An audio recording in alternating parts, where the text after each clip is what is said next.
안녕하세요. 사연에 빠지다의 DJ 민영입니다. 오늘도 첫 번째 사연 시작하기 전에 구독과 좋아요 버튼 눌러주시고요. 그럼 오늘의 사연 함께 시작해 볼게요. 안녕하세요. 저는 30대에 수원에 사는 여자입니다.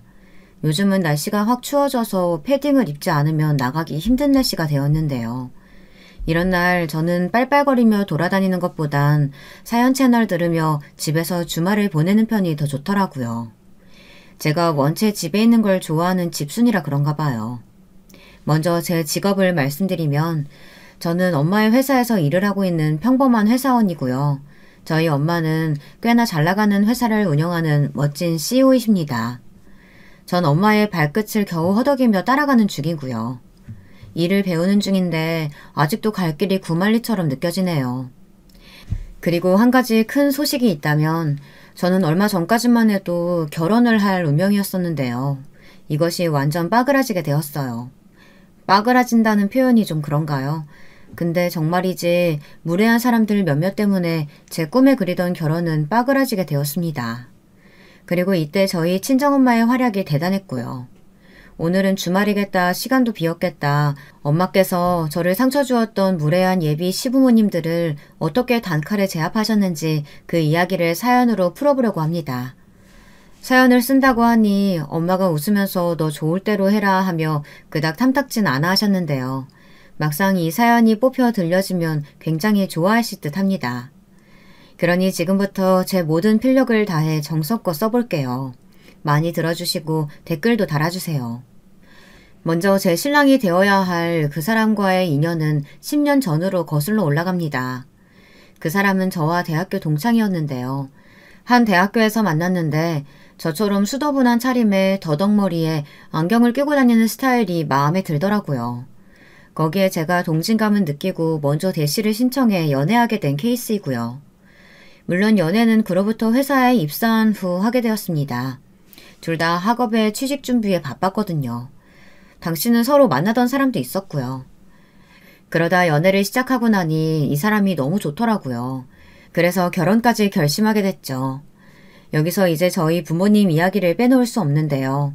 저희 엄마는 워낙에 바빠 몇 번 남자친구를 보지 못했지만 늘 그때마다 남자친구에게 잘해주시곤 했습니다. 좋은 식사와 용돈으로 우리 딸 좀 잘 부탁한다고 그런 말씀을 하시곤 했죠. 그런데 그때마다 남자친구는 제게 이렇게 말하곤 했습니다. 너랑 어머니 굉장히 닮으신 것 같아. 호탕하고 털털하고 그런 부분이. 아, 그리고 어머님 시골에서 나고 자라서 지금도 시골에 사신다고 했지?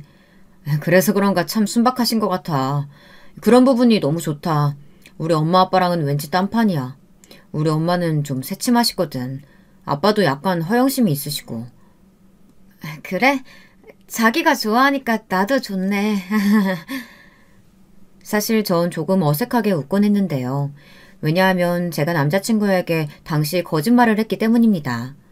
남자친구는 저희 엄마가 아직 시골에 사시는 평범한 농촌 사람으로 생각했어요. 제가 그랬기 때문이죠. 여기엔 어쩔 수 없이 그럴 수밖에 없는 이유가 있었는데요. 저희 엄마가 절대 먼저 저의 진짜 정체, 집안의 재력에 대해 말하지 말라고 하셨어요. 여기엔 저희 가족에게 지난 몇십 년간 불어닥쳤던 지인들의 배신과 그로 인해 받은 상처들이 연루되어 있었답니다. 저희 집안의 재력을 보고 다가왔던 남자들이 저와 엄마를 배신하고 상처만 주고 떠난 적이 몇 번 있었거든요. 그래서 그런지 저는 순박해 보이는 남편 될 사람이 마음에 들었지만 엄마는 절대 결혼식장에 들어가기 전까진 사람 일 모르는 거라며 말하지 말라고 신신당부를 하셨습니다. 엄마의 마음도 이해는 갔습니다만 저는 솔직히 남자친구에게 거짓말을 한다는 것 자체가 찜찜했습니다. 우선 깊이 사랑하는 사람이고 그땐 왠지 숨기지 않고 서로를 다 보여줘야 맞는 거라고 생각했어요. 절대 안 돼. 너 저번에 아버지가 놓아준 그 선짜리 그 애 봐봐. 우리 집안 재력만 보고 달려들었다가 결국 다른 여자랑 양다리에 얼마나 추저분한 짓을 많이 했어. 엄마는 네가 그런 일 겪는 것도 못 본다. 그러니까 절대 말하지 마. 이건 엄마의 약속이야. 알았지? 알겠어, 엄마. 그만 말해. 그 사람은 우리 집안에 대해서 아무것도 몰라. 엄마는 불안해하시기까지 했어요. 그래서 제가 이렇게 엄마를 어루달래듯 말해줘야 했죠. 사실 저희 엄마는 고생을 정말 많이 하신 분이에요. 그리고 유일한 딸인 저를 무척이나 아끼시죠. 세상의 모든 엄마들이 대부분 자식을 사랑하긴 하지만 사람이 바쁘다 보면 소홀할 수 있잖아요. 그런데 엄마는 남자들만의 세계였던 주류 사업판에 뛰어드셔 열심히 일하시면서도 저를 키우는데 한치의 소홀함도 없었답니다. 가정부 아주머니에게 저를 맡기고 먼 출장을 떠나셔야 할 때도 제 상태를 몇 번이나 확인하시곤 일하시면서도 제게 꼭 전화를 해서 밥 먹었느냐고 물으셨죠. 어렸을 적 저희 엄마에겐 저밖에 없었고 저에게도 엄마밖에 없었기에 저희 모녀 사이가 이렇게 진득할 수밖에 없었던 것 같습니다. 여기서 아빠나 다른 형제들에 대한 질문이 나올 수도 있을 텐데요. 저희 친아버진 엄마가 회사를 만들고 일으키기 전 하늘로 멀리 소풍을 떠나셨습니다. 그것도 제가 아주 어렸을 적이랍니다.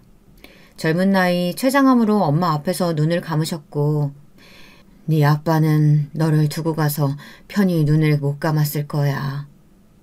엄마는 가끔 술에 취하면 이런 말을 하셨어요. 엄마도 저처럼 아빠를 많이 그리워하셨고 워낙에 바쁘셨던지라 어렸을 땐 재혼은 하지 않으셨습니다. 기회는 많았지만 엄마가 먼저 걷어내시더라고요. 아마 그 이유엔 저와 언니도 있을 것 같습니다. 어린 저희들을 자식처럼 보살펴줄 사람을 엄마는 1번으로 생각하셨거든요. 근데 당시 그런 사람이 엄마 주위에 없었던 것 같습니다. 오히려 그럴수록 일에 집중하셨죠.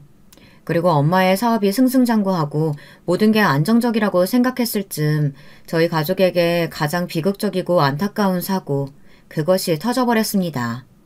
바로 저 위에 언니, 친언니이자 우리 집의 든든한 장녀였던 언니가 너무나 허무하게 세상을 떠나버렸답니다. 친언니는 저보다 훨씬 머리도 똑똑했고 책임감도 강했어요. 무엇보다 엄마의 사업을 물려받고 싶어하는 욕심도 강했고요. 저도 그런 언니를 잘 따랐습니다. 근데 언니는 잘못한 거 하나 없는 우리 언닌 그만 해외여행을 갔다 괴한들에게 당해 무슨 수도 써보지 못하고 그 자리에서 세상을 떠나고 말았습니다. 소식을 듣고 병원에 갔을 때는 엄마나 저나 엉엉 오열하느라 언니에게 제대로 된 작별 인사도 하지 못했습니다. 그게 가장 후회되는 지점이네요. 저희는 그때 심적으로 정말 힘들었어요. 말할 수도 없을 정도로요. 엄마는 언니를 잃고 나서 많이 방황하셨습니다. 자식을 앞세워 보냈으니 어떤 부모가 정상인 상태로 살아갈 수 있었겠어요. 엄마는 입에 잘 안 되는 술도 드시면서 언니의 이름을 울부짖고 언니가 입은 옷들을 버리지 못하고 껴안으며 그렇게 가슴 아픈 시간을 보냈습니다. 그래도 그런 우리 가족이 다시 일어설 수 있게 도와주신 엄마의 친구, 희자 이모와 희자 이모가 소개시켜준 양아버지 덕분에 엄마도 다시 정신을 차리고 회사로 돌아갈 수 있었고 저도 학업에 열중할 수 있었죠. 언니를 너무 그리워하지만 그리워하는 마음을 품고 잊지 않으려고 애쓰며 한 발 한 발 전진하는 마음으로 그렇게 살았던 것 같습니다. 당시 엄마에게 힘이 되어주셨던 아저씨는 나중에 법적으로 엄마와 재혼을 하시게 되었고요. 처음에 전 아버지를 아저씨라고 부르며 어색해했지만 결국은 아버지로 온전히 받아들이게 되었습니다. 그도 그럴 것이 아버지 역시 전부인과의 사이에서 낳은 자식을 사고로 잃은 공통된 과거를 갖고 계셨는데요. 그래서 저와 엄마의 마음을 잘 어루만져 주셨습니다. 제가 외로울 때 제 옆에 계셔주신 분도 충분히 슬퍼해라, 그래도 돼 라고 말해주신 분도 아버지셨죠. 그리고 이분은 제게 친아버지나 다름없는 존재가 되었습니다. 그리고 전 시간이 조금 흐른 후 연인으로서 남자친구가 더 애틋하게 느껴졌어요. 언니를 한번 잃었기에 사람의 소중함을 잘 알고 있었거든요. 남자친구를 더 의지하게 되고 제 상처를 위로해주는 남자친구에게 참 고마웠습니다. 그런데 일이 생겨버리더군요. 서로 결혼을 약속한 뒤 남자친구의 부모님 댁에 갔을 때 말로만 들었던 남자친구 부모님을 본다는 생각에 한껏 설레어 있었는데 예비 시부가 저에게 너무나 안 좋은 말을 하는 겁니다. 예비 시부모님에 대해 잠깐 설명을 하자면 당시 두 분 다 저를 탐탁지 않은 눈길로 보고 계셨는데요. 그분들은 자기가 강남에 사시는 것에 굉장히 자부심이 많은 분들이었습니다. 아가씨가 시골에서 자라 서울로 대학을 나왔다고 했지? 아니, 개천에서 용난다는 얘기 우리 시절에만 있는 얘긴 줄 알았는데 신기하네 그려. 근데 입은 옷이나 든 가방 보면 아직도 시골 사람 같은데 요즘 애들 같지가 않아 좋긴 하다만. 예비 시부의 말씀엔 뭔가 저를 반기지 않는 기색이 가득했습니다. 여기에 예비 시모 역시 깐깐해 보이는 인상답게 말하는 것이 의문스러운 구석이 많았죠. 아유, 됐어요, 여보. 이왕 허락하기로 한 결혼에 뭐 이렇다 저렇다 말을 붙여요. 우리 애가 좋다고 했으면 뭐 그걸로 오케이 하기로 했잖아요. 이제 와서 결혼 물으라고 해봤자 제 정수가 말을 듣겠어요?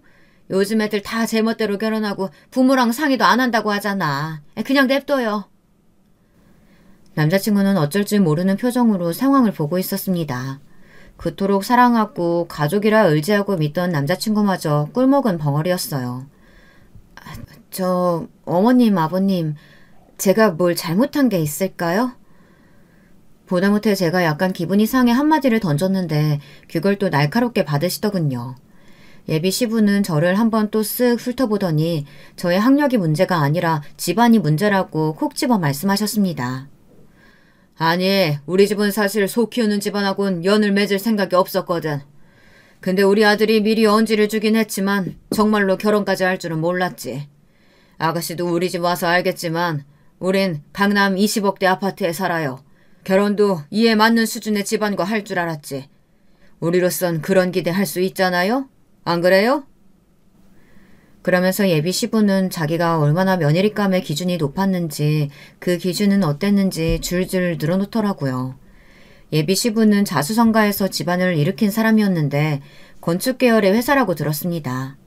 예비 시모 역시 이화여대를 나오고 또 전문직이었고요. 소위 잘 사는 엘리트 집안이었죠. 하지만 여기서 저 역시 조건이라면 떨어질 게 없었는데도 불구하고 이런 모욕을 일삼으니 기분이 확 나빠지더라고요. 정이 떨어졌다고 할까요? 남자친구를 낳고 키워주신 분들이라 감사한 마음으로 간 자리였는데 바로 나가고 싶어졌습니다. 근데 두 분은 그래도 기어이 식사는 하고 가라며 식탁에 저를 앉히더군요. 그것이 또 자기들의 성의 혹은 예의라고 생각하는 것 같았습니다. 이미 지켜야 할 예의는 지키지도 않으면서요. 그때부터 저는 또 예비 시부모님과 나를 세우며 날카로운 신경전에 들어가기 시작했죠. 예비 시부모는 제가 온다고 가정부에게 좋은 음식을 해두라고 하셨다고 했는데 생선 반찬도 아니었고 회의 양주였습니다. 적절한 음식인진 모르겠더라고요. 거기다 제가 날 것을 잘 먹지 못하거든요. 특히 회를 좋아하지 않는데 누굴 위한 반찬인지 모르겠더군요. 어쩔 수 없이 몇 점 먹고 입을 떼었는데 예비 시부가 기분이 안 좋아지신 겁니다. 아니, 아가씨는 편식하는 건가? 아무리 그래도 어른이 이렇게 아가씨 대접하겠다고 상 차려줬으면 맛없는 음식도 맛있게 먹을 줄 알아야지. 그게 뭐 하는 건가? 가정교육 제대로 받은 거 맞는 거야? 아니, 기분이 확 구려지네. 네? 저는 회를 잘 못 먹어서요. 그래도 먹은 건데요.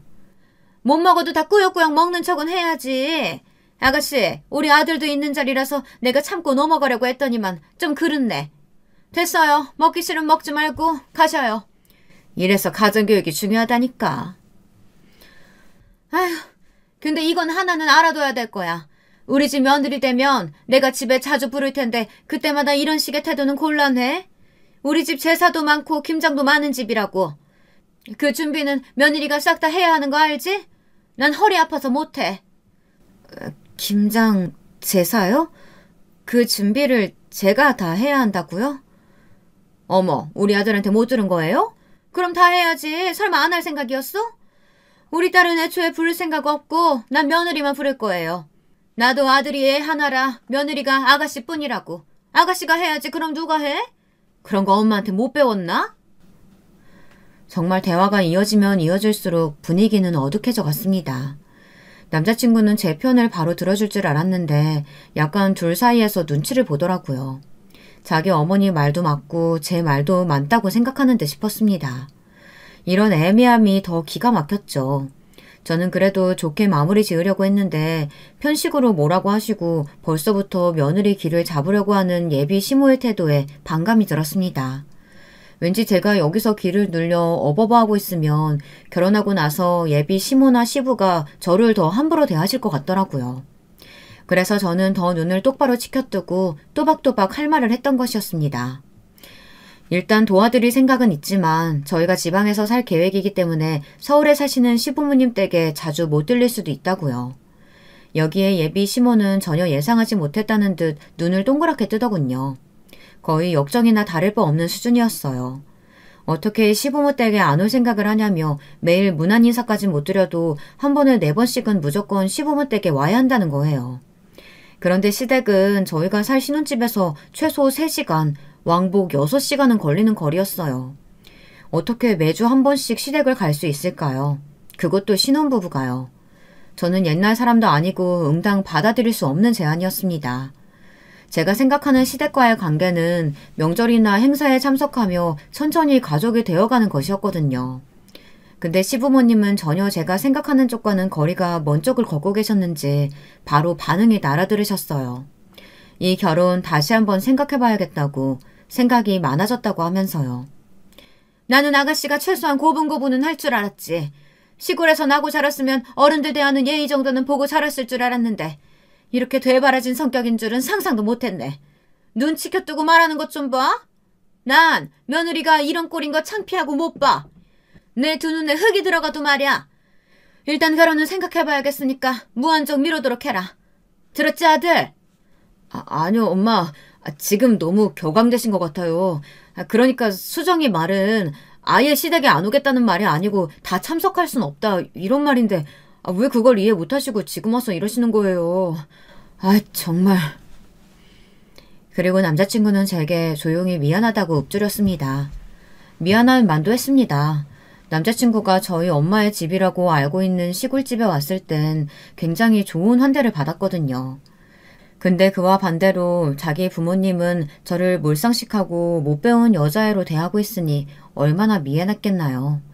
저 역시 마찬가지였습니다. 단단히 실망했죠. 그리고 그와 별개로 남자친구에게도 조금 실망감이 생기면서 이 남자와 결혼을 해도 될까 싶었습니다. 예비 시부모님은 계속 결혼을 미루라면서 저에게 이런 말까지 하더라고요. 이래서 조건 별로인 여자 쪽하고는 결혼시키면 안 되는 건데 우리가 아주 호락호락했어. 잘 됐네. 잘 됐어. 솔직히 말해 예비 시부모님이 이때 하신 행동은 저를 대놓고 몰아내는 시기였고 어쩌면 이런 상황이 오기를 기다렸던 것도 같았습니다. 자신의 아들이 저와 결혼해야 한다고 빡빡 우기니 말리지는 못했는데 제가 와서 할 말을 또박또박하니 기다렸다는 듯 곧바로 파혼을 외치셨으니까요. 이때 남자친구는 집에 오고 나서 싹싹 빌었습니다. 내가 중재를 못한 것 같아. 미안해. 자기야 한 번만 용서해줘. 우리 엄마 아빠 쪽은 내가 알아서 잘 설득할게. 나 자기랑 꼭 결혼하고 싶어. 생각해볼게. 보아하니 당신도 당신 엄마 아빠 어쩌지 못하는 것 같은데 나로선 많이 망설여져. 미안해. 일단 일해야 하니 갈게. 저는 적당히 거리감을 두고 생각해보려고 했습니다. 친구들한테만 슬쩍 귀띔했더니 친구들은 벌써부터 시어머니, 시아버지가 그러면 결혼 후엔 더 할 거라며 결사 반대를 외치더군요. 특히 저희 엄마에게 큰 도움이 되어주었던 희자 이모에게만 미리 상담을 해보았는데요. 희자 이모는 난리가 나셨습니다. 이모는 자신이 직접 심한 시집살이를 겪어본 장본인으로서 그 집은 시집살이 시킬 게 뻔한 집이라고 하더군요. 이모, 알겠는데 엄마한텐 말하면 안 돼요. 이모 아직은요. 알겠죠? 알면 엄마 난리 나요. 예, 정말 너 그 집은 아니야. 네가 뭐가 모자라서 그런 집에 시집을 가. 너 고집 부리면 나 네 엄마한테 말할 수밖에 없어. 희자 이모는 자신이 시부모에게 당했던 시집살이들을 일일이 열거하며 결사 반대를 하셨습니다. 그에 저도 마음이 많이 흔들렸죠. 물론 이것을 빠르게 해결하는 방법은 엄마에게 말하는 방법이었으나 저는 자신이 없었습니다. 불같은 엄마가 어떻게 나올지 조금 예상이 되었거든요. 이게 저희 엄마의 귀에 들어가면 엄마는 절대 결혼을 허락해 줄 리가 없었습니다.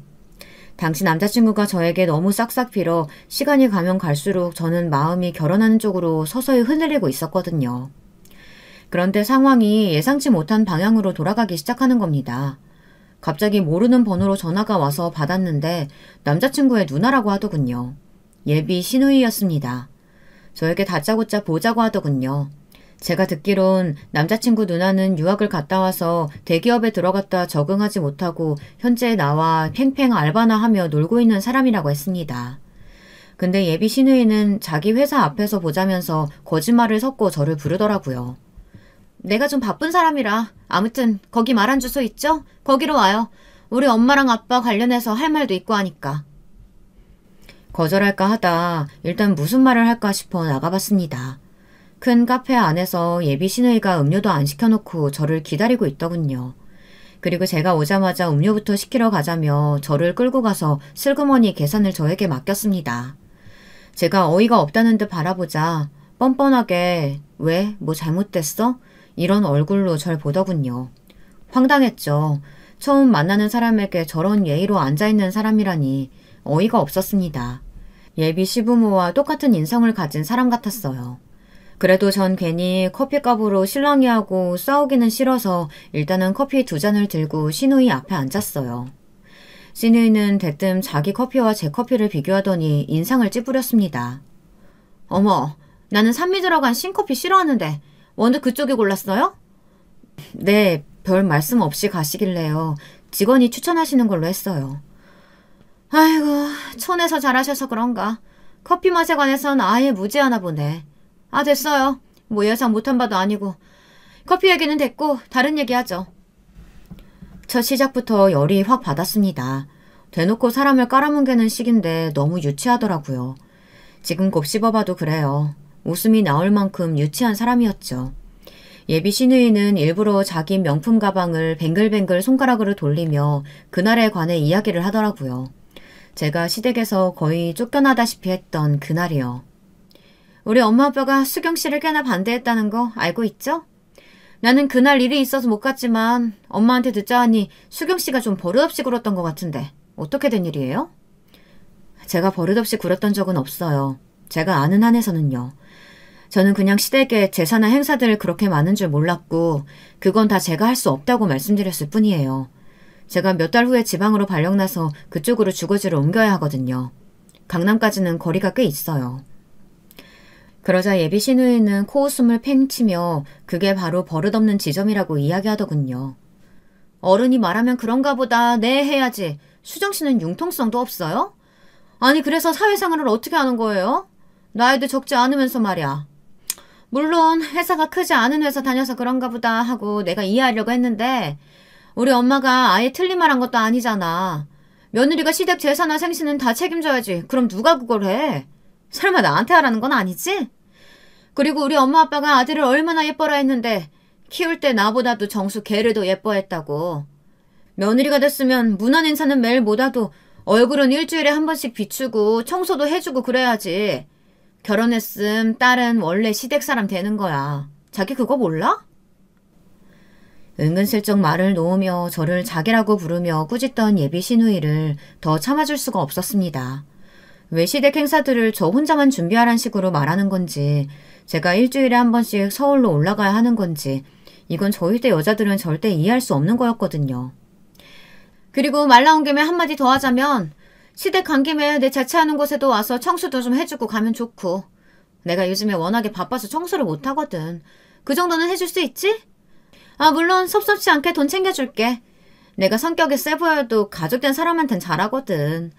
그러니까 자기도 얼른 우리 엄마 아빠한테 가서 빌어. 내 동생하고 결혼하고 싶으면 잘못했다고 빌라고. 무릎이라도 꿇어야 엄마 아빠가 넘어갈 거야. 나이도 그 정도 먹었으면 내 동생 정도 조건 되는 사람 별로 없다는 거 알 텐데. 결혼 안 급해요? 혹시 우리 집 잘 사는 거 못 들었나? 저 죄송하지만 상당히 옛날 사고방식의 말을 하시네요. 아니 이건 아주 옛날에 사셨던 할머니들도 견디기 힘든 그런 시집살이 시키려고 드시는 것 같은데요. 저는 못해요. 아니 안 해요. 그러니까 이런 이야기 하시려고 부르신 거면 가겠습니다. 어머머? 얘 말 한번 대바라지게 안 해? 우리 엄마 말이 딱 맞네. 내가 좋게 넘어가 주려고 하니까 지금 이렇게 나오는 거야? 너 내 동생이랑 결혼 안 하고 싶어? 네, 제가 좀 대바라져서요. 그래서 청소건 설거지건 못하겠으니까 이만 갈게요. 그런 건 원래 정상적인 사람이라면 자기가 하는 게 맞는 거거든요. 남을 시키는 게 아니라요. 아시죠? 그 정도 나이 드셨으면요. 여기에 예비 시누이는 가족이 어떻게 남이냐며 난리를 쳤습니다. 하지만 저는 꿋꿋이 일어나서 나갔죠. 아, 커피값까지 받아내고 갈까 하다가 그건 유치할 것 같아서 참고 나간 거였습니다. 커피숍 앞에 나와서도 너무 화가 나서 손발이 덜덜 떨리더라고요. 머릿속에 온갖 상상이 다 들었습니다. 커피를 저 여자 머리 위로 뿌려버릴까 하는 생각마저 들더군요. 남자친구는 자기 누나를 만난 걸 뒤로 들어서 알았는지 전화가 와서 또다시 미안하다고 빌기 시작하는데 이것도 반복되니 지겹더라고요. 미안해. 내가 정말 입이 10개라도 할 말이 없다. 아니, 사과는 됐어. 당신 식구들은 어쩜 다 이래? 어쩜 하나같이 이렇게 무례해? 진짜 예의라곤 하나도 모르는 사람들이야. 당신 누난 나보고 자기 집 청소해달래. 아니, 내가 가정부로 취직하는 거야? 며느리로 한 식구 되는 거지? 지금 이야기할 기분 아니니까 끊어. 사과도 하지 마. 그때 처음으로 심하게 모질게 이야기하고 전화를 끊은 것 같아요. 이어 계속 미친 듯이 울려대는 남자친구 전화도 아예 받질 않았죠. 시누이에게 받은 충격이 꽤나 컸나 봐요. 선하고 인성 좋은 남자친구한테 그런 악질적인 가족이 있을 거라곤 생각을 못했으니까요. 도대체 남자친구는 어떤 유전자를 물려받은 걸까 이런 의문이 들었습니다. 그러다 어느 날 어머니에게서 같이 저녁 식사를 하자는 연락이 왔어요. 친정엄마는 결혼이 진행되는 과정에 대해 이야기도 들을 겸 만나고 싶어 하시는 것 같았습니다.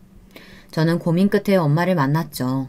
엄마에겐 최대한 웃으며 예비 시부모님도 좋은 분이시고 준비도 잘 진행되고 있다고 말했어요. 그런데 엄마가 저를 위해 집을 마련해 놓았다며 갑자기 깜짝 서프라이즈로 말씀을 하시더라고요. 집? 정말? 아니, 어디에? 너 이번에 엄마 회사 때문에 지방으로 가잖아. 회사 근처에 가장 좋은 아파트 하나 사뒀어. 출퇴근하기도 편할 거고 여러모로 좋을 거야. 김서방도 집 비용 따로 안 들어가니까 좋아하겠지? 아, 엄마는 그걸 미리 말해주지.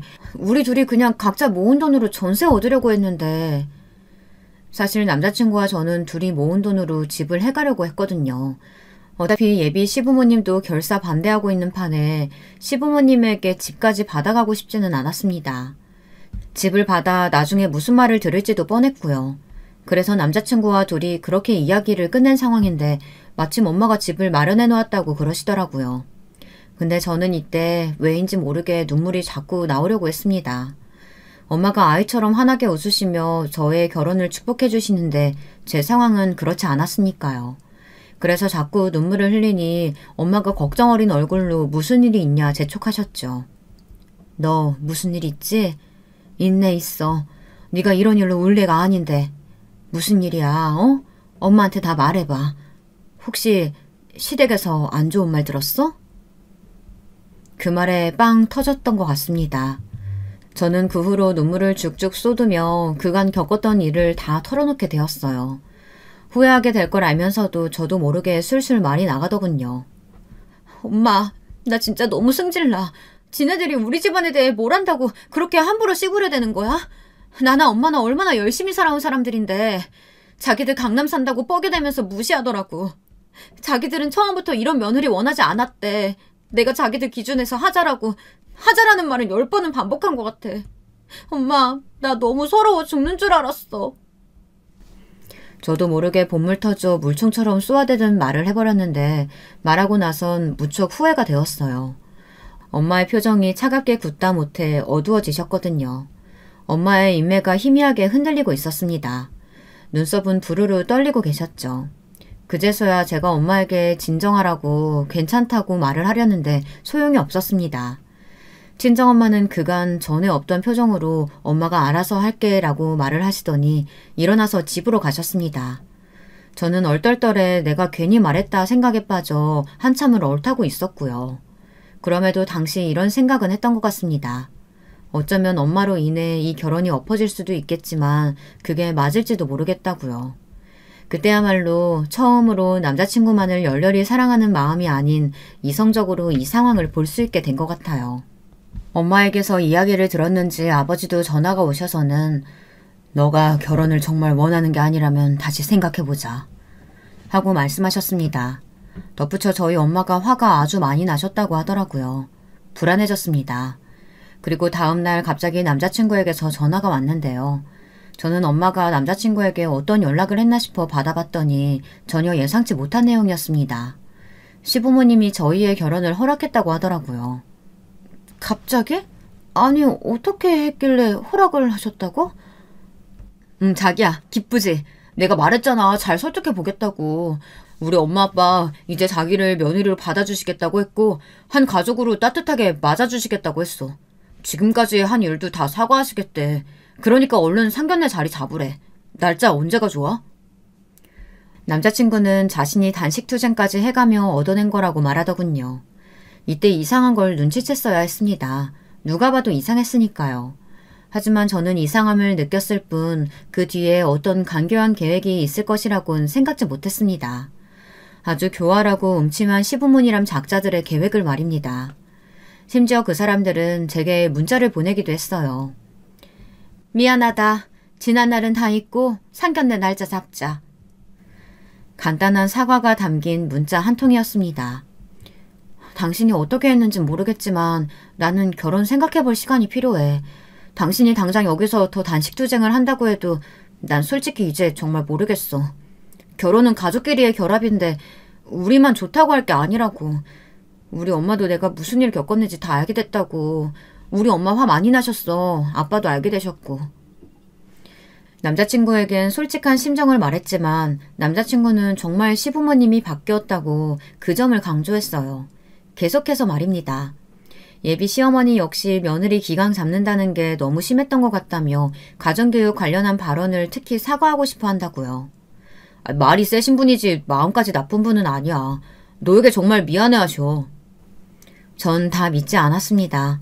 허나 남자친구가 단식투쟁까지 하느라 응급실에 갔다 왔단 말을 하니 마음이 좋지 않았습니다.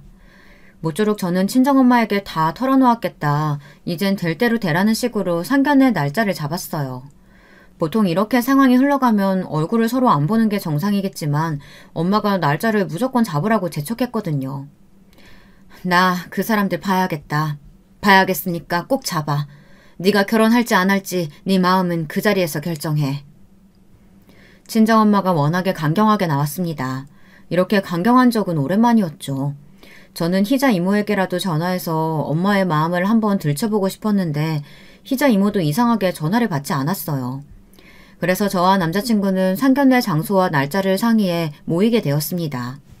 장소는 강남에 있는 호텔 레스토랑으로 잡았고 날짜는 친정 엄마의 스케줄에 맞추었습니다. 당시 엄마가 사업을 해외 쪽으로 크게 하고 있어서 사실은 출장을 나갔어야 하는 날인데 엄마는 우리 딸에게 미안하지 않은 최고로 멋들어진 모습으로 상견례에 참석을 하시겠다며 모든 스케줄을 빼셨습니다. 그리고 드디어 이뤄진 만남에서 그야말로 사단이 일어나고 말았죠. 예비 시누이와 시부모는 일단 약속 시간보다 30분이 늦었는데 들어오면서 미안하다, 실례했다는 말 한마디가 없었습니다. 그의 엄마와 아빠는 여유롭게 웃으시더니 일단 상황을 지켜보고 있었죠. 저와 남자친구만이 어떻게 흘러갈지 예상할 수 없어 초조한 기색이었답니다. 근데 음식이 나오기 시작하자 명품을 잔뜩 걸친 예비 시부모님이 엄마와 아버지를 한번 쓱 보며 말문을 여는데 그때서야 눈치챌 수 있겠더라고요. 바보도 눈치챌 수 있었어요. 시부모님이 일부러 이 자리를 주선한 건데 그 이유는 바로 저와 엄마 아빠, 저희 집안을 망신주기 위해서였다는 것을요. 예비 시부모님은 일단 엄마를 쓱 위아래로 훑어보며 그랬습니다. 여기 음식이 저희 자주 가는 단골 음식점인데 상당히 고급스러워서 사돈들 입맛엔 안 맞을 수도 있어요. 사돈은 아무래도 시골에 계속 사시니 서울 음식은 오랜만이시겠죠? 너무 느끼하거나 하면 김치 달라고 할 테니까 말씀하세요. 괜찮습니다. 억지로 안 그러셔도 되는데 하여간 편하게 말씀하세요. 먹고 체하시면 안 되니까. 이 음식들 다 귀한 건데 체하면 아깝잖아요. 그래, 맞습니다. 안사돈, 서울 음식은 시골 음식이랑 아예 달라요. 못 먹겠음 말씀하세요. 저희 엄마 아빠를 배려하는 척 까내리는 발언이었습니다. 거기에 제가 열이 받아 한마디 하려 했는데 엄마가 제 손을 잡더라고요. 그리고 저만 알아볼 수 있는 눈짓을 했습니다. 가만히 있으란 눈짓이었죠. 시골 사는 제 입맛 신경 쓰지 말고 편히 드세요. 친정엄마는 외려 여유로이 웃으며 이렇게 말씀하실 뿐이었죠. 여기에 예비 시부모님이 당황해하는 것이 보였습니다. 자기들의 작전이 잘 먹히지 않자 그런 것이었죠. 그 후 예비 시어머니는 괜히 셰프를 불러 음식 맛이 어떻다 저떻다 오늘은 뭐가 별로다 하며 훈계를 하려 들더라고요. 자기들은 이런 곳을 많이 와봤다는 티를 내고 싶어 하는 것 같았습니다. 저도 저지만 엄마는 사업차 수도 없이 이런 곳을 다니며 해외의 유명 레스토랑이랑 레스토랑은 빼곡히 다니셨을 텐데 이런 엄마 앞에서 괜한 주름잡기였어요. 그리고 그때 너무 웃긴 일이 발생했습니다. 예비 시어머니가 장식용으로 되어 있던 것을 먹다 퇴하고 뱉어냈어요. 그리고는 음식 맛이 뭐 이러냐며 불평을 하더군요. 너무 우스웠고 웃겼죠. 엄마는 예비 시어머니가 말하는 것을 차분히 응시하다 불평하는 음식에 대해 설명을 했어요. 안사돈, 이건 원래 장식용이에요. 먹는 게 아니고요. 같이 드시니 입이 많이 씁쓸하셨겠어요. 여기 물이라도 드실래요? 아니 어떻게 하시고 인터넷을 자주 찾아보시나 봐요? 인터넷이라기보단 그냥 생활 속에 배어있는 거라서요. 저도 이런 곳 자주 다녀요. 사돈들처럼. 네? 시골에 이런 게 많다고요? 아니, 저 지도를 봐도 모르겠는 그런 곳에 사시는데 거기에 무슨 이런 레스토랑이 있다고. 뭐 어디 이름 없는 백반집하고 헷갈리시는 거 아니에요? 여기는 별 5개 받은 레스토랑이에요. 호텔 레스토랑이라고요. 호텔의 호자도 못 들어보셨을 뿐이 참나. 못 들어보긴요. 많이 들어봤죠. 많이 가봤고요. 예비 시어머니는 계속되는 엄마의 말에 밀려 점점 얼굴이 붉어지셨습니다. 사실 저희 엄마가 사업으로 잔뼈가 굵으신 분이라 말 한마디 한마디에 힘이 굉장히 강하신 분이었거든요. 초라하게 입고 있으셔도 저절로 풍겨오는 카리스마가 있는 분이셨죠.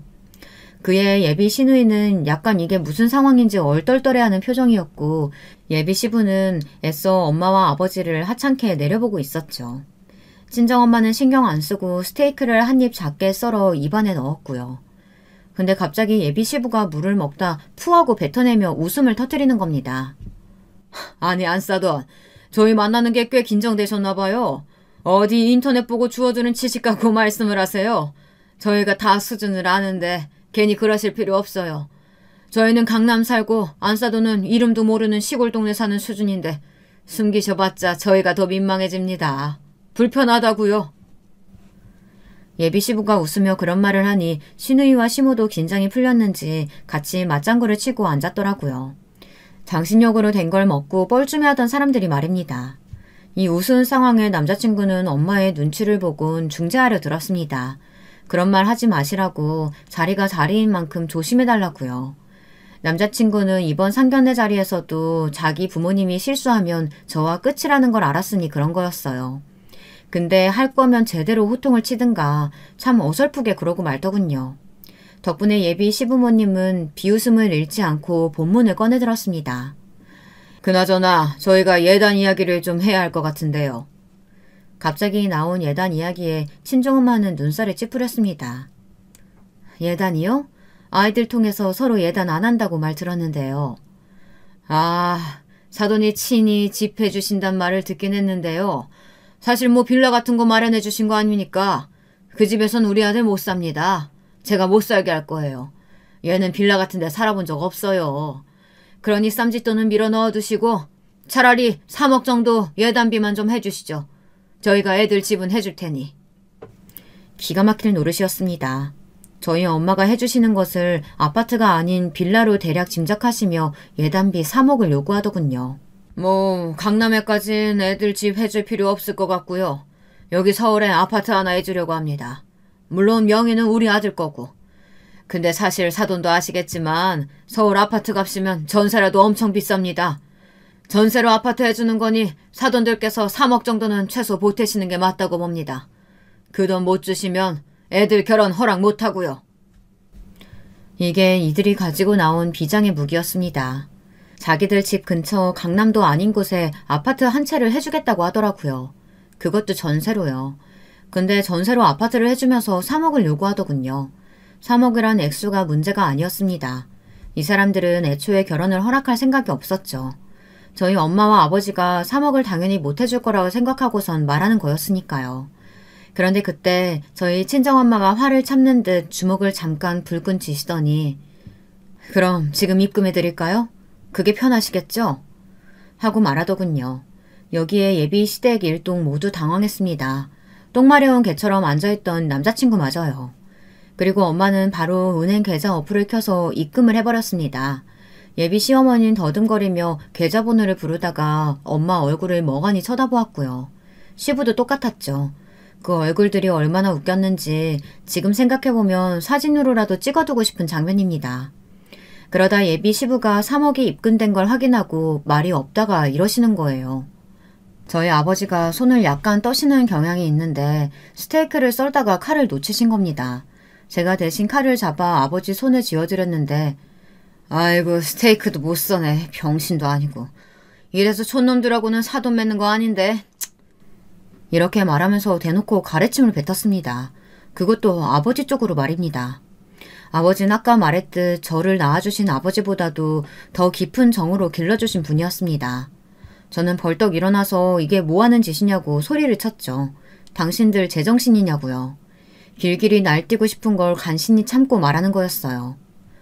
처음부터 결혼 허락할 생각도 없으면서 왜 부르신 거죠? 망신 주려고 부르신 건가요? 근데요, 저희 엄마도... 잠깐만 앉아봐, 수정아. 근데 친정엄마가 그때 저를 차분히 불렀습니다.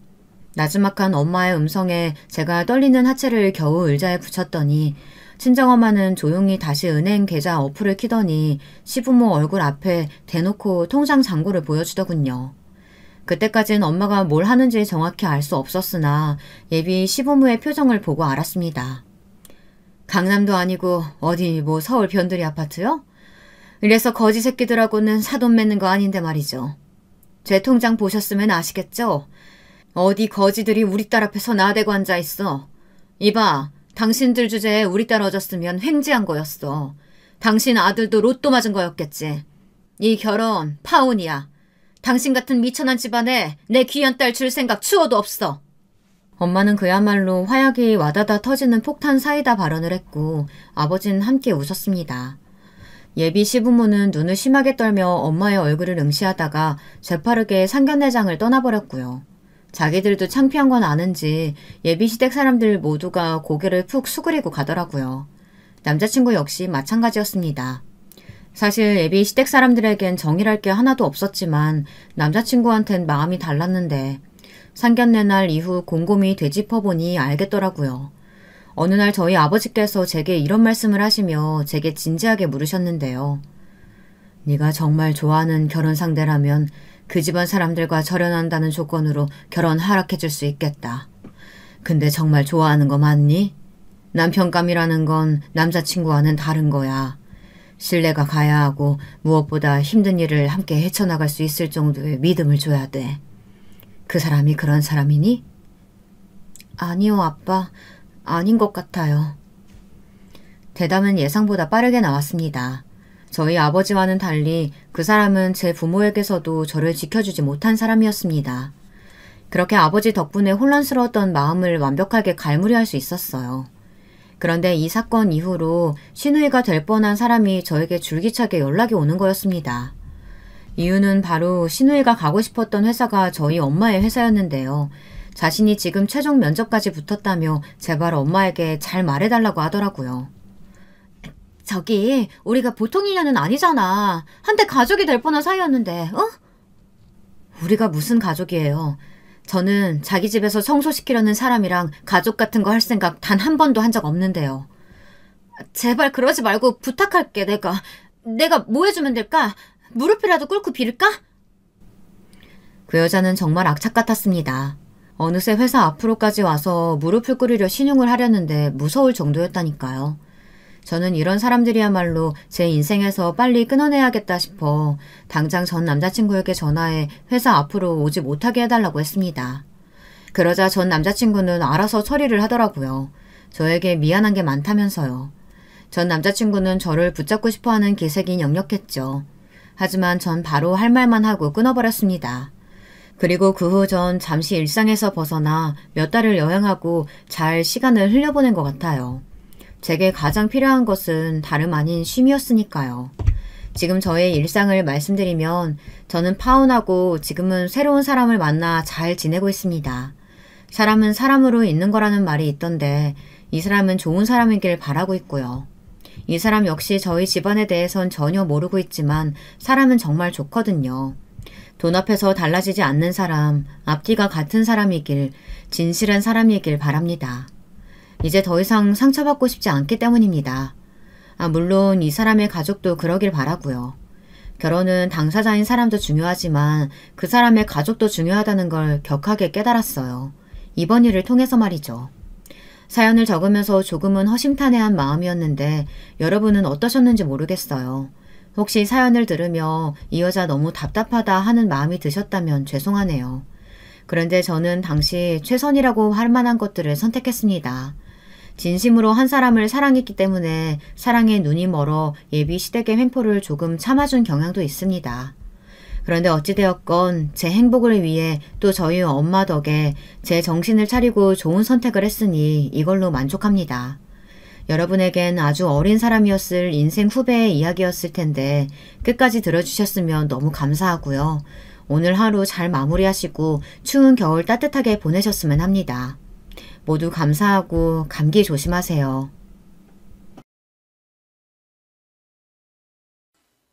여러분, 두 번째 사연 시작하기 전에 좋아요와 구독 꼭 눌러주실 거죠?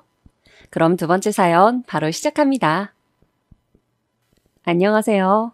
저는 우연히 유튜브 추천 영상인가 그런 곳에 사연에 빠지다 채널의 영상이 떠서 눌러봤다가 그때부터 완전히 이 채널의 팬이 된 사람입니다.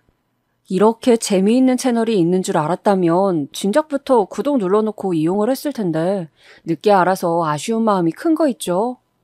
제가 원래 속에 화가 많은 사람이고 이것 때문에 일을 여러 번 그르친 적이 있는 그런 한심한 인물입니다. 그렇다 보니까 살면서 다양한 경우를 마주한 경험이 있고 다른 사람들의 사연을 통하여서 이 세상에 나만 미련하고 바보 천치처럼 사는 것은 아니었구나 하는 위안을 느끼며 다행이라고 여기게 되네요. 그래서 제가 이 사연에 빠지다 채널에 금세 빠져들게 되었나 봐요. 어느 날은 제가 예상했던 시각에 사연이 안 올라오길래 어라? 혹시 채널 운영하시는 분께 무슨 병고라도 생긴 것일까 하는 걱정스러운 추측을 하고 있다가 문득 저도 한번 사연을 보내보는 건 어떨까 싶어졌어요. 생각을 한번 머릿속에 떠올렸더니 그게 계속 꼬리에 꼬리를 물고 이어지면서 어느새 제 머리에는 기나긴 저의 사연 한 편이 뚝딱 완성이 되더라고요. 제가 평소에 화가 많고 성급해서 그렇지 생각이나 상상을 많이 하면서 사는 스타일은 아니었는데 이거 참 희한한 경험이었습니다. 그래서 그 기분이 다 날아가기 전에 얼른 사연을 적어보고자 마음을 먹었어요. 그런데 머릿속에 생각만 해봤을 때랑은 달리 글로 적으려니까 왜 이렇게 한 글자, 한 문장, 한 문단에 신경이 쓰이고 자꾸 망설여지는 걸까요? 어쩌면 지나온 제 인생을 꺼내 보이는 것에 자신감이 부족해서 그런 것일지도 모르겠습니다. 하지만 사연에 빠지다는 익명의 사연 채널이니까 설마 저를 알아보시는 분은 단 한 분도 안 계실 거라고 철석같이 믿으면서 용기를 내어 사연을 써볼게요. 제가 남들한테 별로 제 이야기를 하고 살아온 편은 아니거든요. 그래서 저를 20년 안 친구도 제가 겪은 일들을 속속들이 알지 못합니다. 저희 친정 식구들은 워낙 멀리 떨어져 사는 데다가 각자가 어찌나 사는 모습들이 공사다방하신지 저의 고민을 거기에다가 차마 끼얹지 못하고 살아왔네요. 이런 마당이니 제가 저의 사연을 써본다고 한들 저를 안다고 나설 분은 없으리라는 확신이 드는 것입니다. 저의 주변에서 유튜브를 즐겨하는 동시에 저를 많이 아는 사람, 이 조건을 갖춘 존재가 딱 한 명 있는데 바로 이 존재부터 소개를 해드려야겠습니다. 남편이라는 두 글자로 정리가 되는 이 남자와 저는 만난 지 꼬박 반년 후에 결혼식을 올리게 되었습니다. 주변의 소개를 통해서 만난 사이였고요. 그렇게 만나기 전까지는 서로가 세상에 존재하는지도 모르고 살아왔었어요. 저는 남편을 만나기 2년 전에 사귀었던 남자친구에게 배신을 당하면서 엄청난 이별을 겪었습니다. 저의 온 순정을 다 바쳤건만 그 남자친구에게서 돌아왔던 것은 싸늘한 배신이었고 저를 두고 다른 여자에게 홀라당 떠나버린 그 남자친구의 행각을 보면서 나는 이제 두 번 다시 연애 따위는 못하겠다고 생각을 했었더랍니다. 저를 속이면서 다른 여자들을 몰래 만났었는데 끝내 저에게 걸리게 되자 그때 만나고 있었던 여자를 선택하고 저를 버렸었죠. 그냥 버리고 갔으면 모르겠는데 마지막에 저한테 오만 모진 말을 다 뱉었던 천하의 비겁한 놈이 그 남자친구였습니다. 정신적 충격이 극심하여서 한동안 남자는 쳐다도 안 봤었네요. 남편을 처음 만나기 몇 달 전에도 어떤 남자가 저에게 구애를 했었는데 제가 그 사람을 거절했던 것은 웃는 인매가 전 남자친구와 정말 똑 닮아 있었기 때문입니다. 그 정도로 제가 후유증이 심했고 전 남자친구에 관련된 것이라면 치를 떨었습니다. 2년을 남자 없이 지내다가 드디어 주변의 성화 아닌 성화에 못 이긴 척 소개를 받아 만나게 되었던 남편은 인상이 조금 독특했습니다. 분명 풍채가 좋고 늠름한 이미지라고 미리 전해 들은 바 있었건만 키는 제법 컸는데 통통한 것과는 거리가 멀고 오히려 호리호리한 편이었어요. 그리고 어딘가 사색에 잠긴 듯한 표정을 짓고 있었죠. 여자를 처음 만난 자리에서 매가리 없게 구는 이놈은 도대체 사고방식이 어떻게 된 놈일까?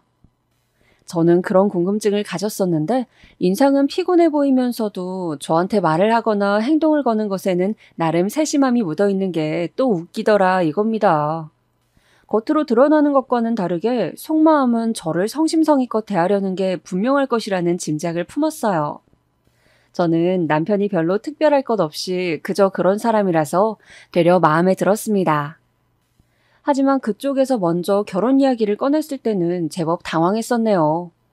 만난 지 100일 되었을 때 데이트를 했는데 그날 헤어지기 전에 그러더라고요. 결혼하자고 말이죠. 남편도 저도 나이가 결혼 정년기였습니다. 저의 몇 없는 친구들은 죄다 결혼한 뒤였고 저만 남은 참이었어요. 친구들이 저한테 너 앞으로 1, 2년만 더 있으면 노처녀 소리 듣고 산다 이러면서 우스갯소리로 저를 놀렸던 것이 내심 마음에 걸렸습니다. 게다가 저희 친정집의 형편이 좀 좋지 않았거든요.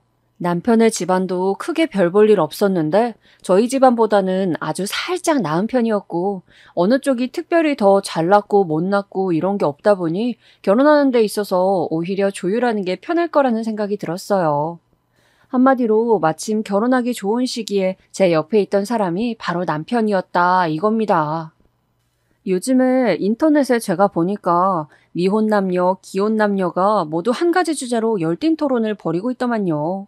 그 주제는 바로 결혼할 인연은 따로 있다고 생각하는가 였습니다. 신기한 것이 미혼분들은 드라마 같은 곳에서 보면 결혼할 상대는 처음 보자마자 딱 느낌이 온다더라. 그게 보통과 다르다더라. 이렇게 상황을 다루는 것으로 보아서 결혼할 인연은 따로 있는 게 맞다고 대다수가 의견을 내었다는 것입니다. 그런데 반대로 이미 결혼에 골인을 한 기혼분들은 시기 적절한 때에 마침 지금의 배우자가 내 옆에 있었기 때문에 결혼한 것이지 굳이 결혼할 인연이라고 해서 첫눈에 이 사람과 결혼하게 될 거라는 예감을 받았다든가 하는 건 없었다.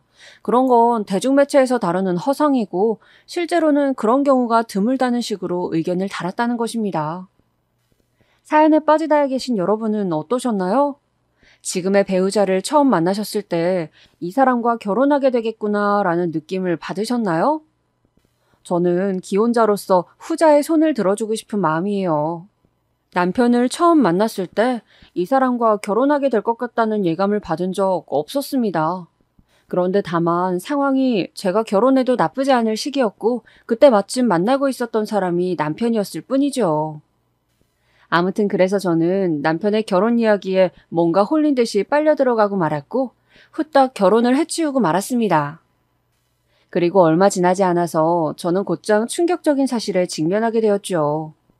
분명 남편을 소개해줬던 측에서는 남편이 풍채가 좋은 사람이라는 등 이런 식으로 저한테 알려줬었는데 실제로 만나보니까 그렇지 않았던 점이나 안색이 어딘가 피곤해 보였던 점, 이런 것에는 실상 숨겨진 이유가 있었던 것입니다.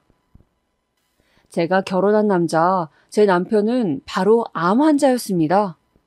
저는 이 사실을 전혀 정말 눈꼽만큼도 알거나 예상하지 못한 채로 결혼을 했던 것이고요. 결혼해서 부부가 된 지 딱 한 달 만에 남편이 암 선고를 받았네요.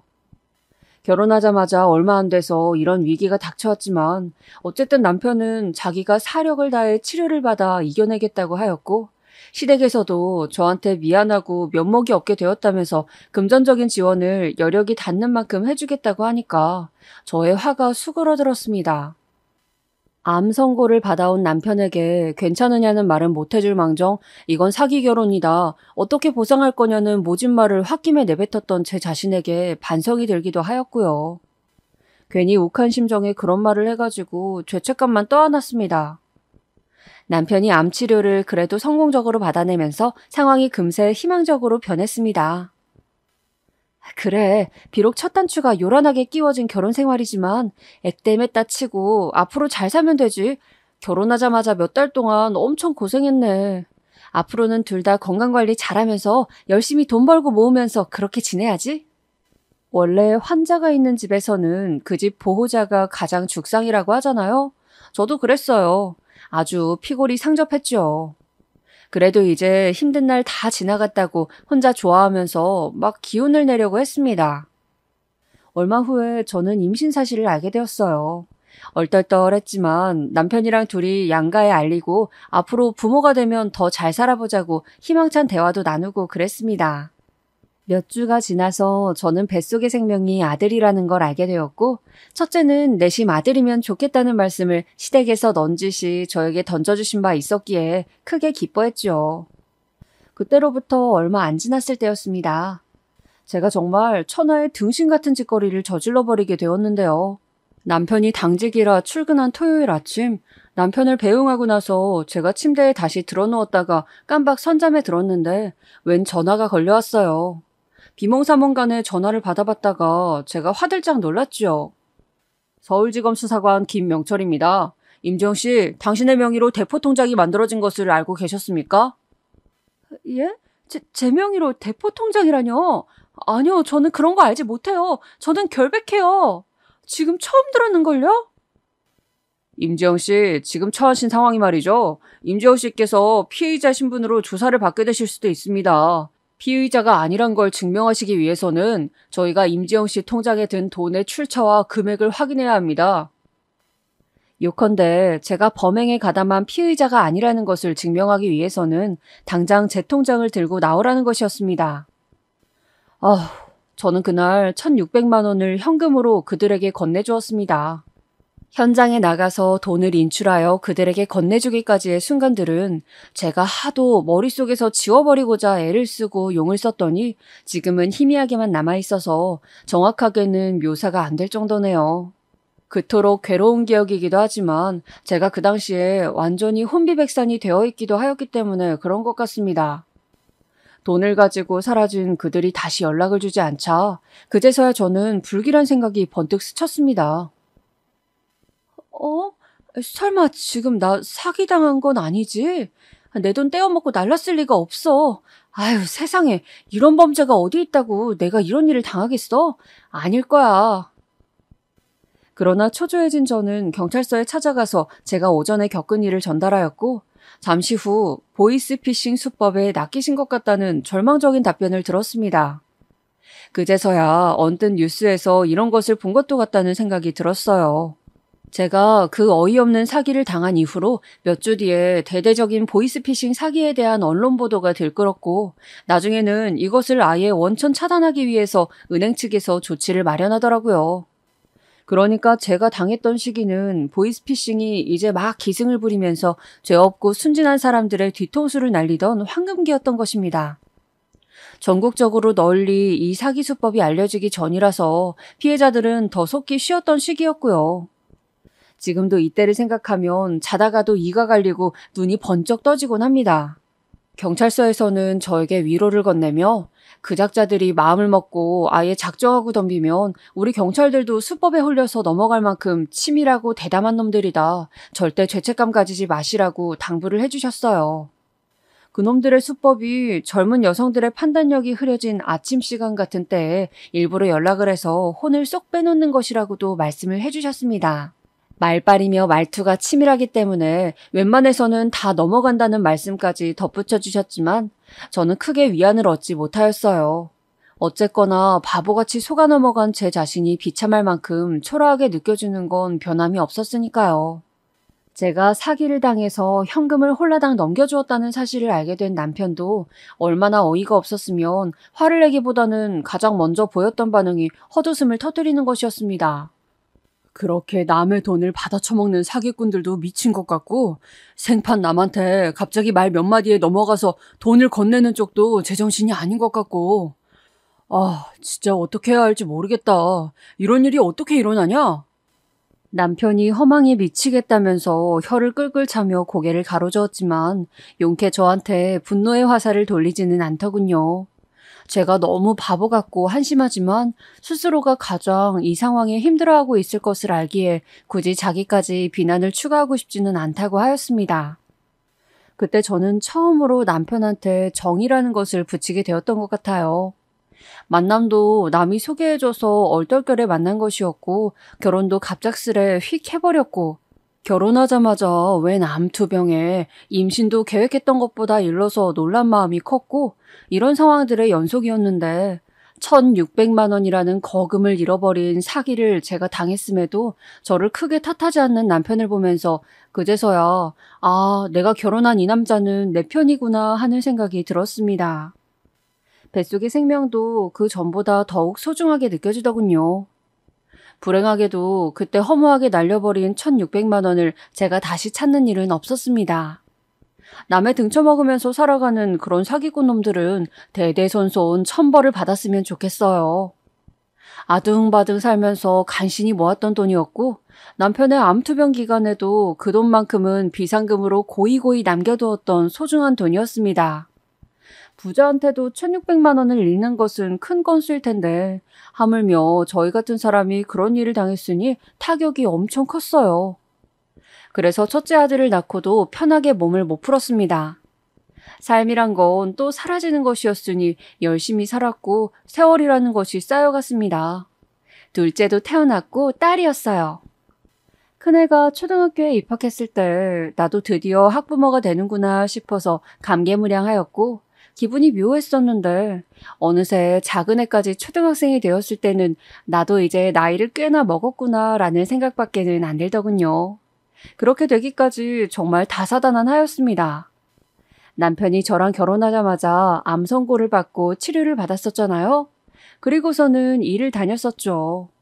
그런데요, 그게 그리 얼마 못 갔습니다. 건강이 오래 못 간 게 아니라 일을 다니는 게 얼마 못 갔어요.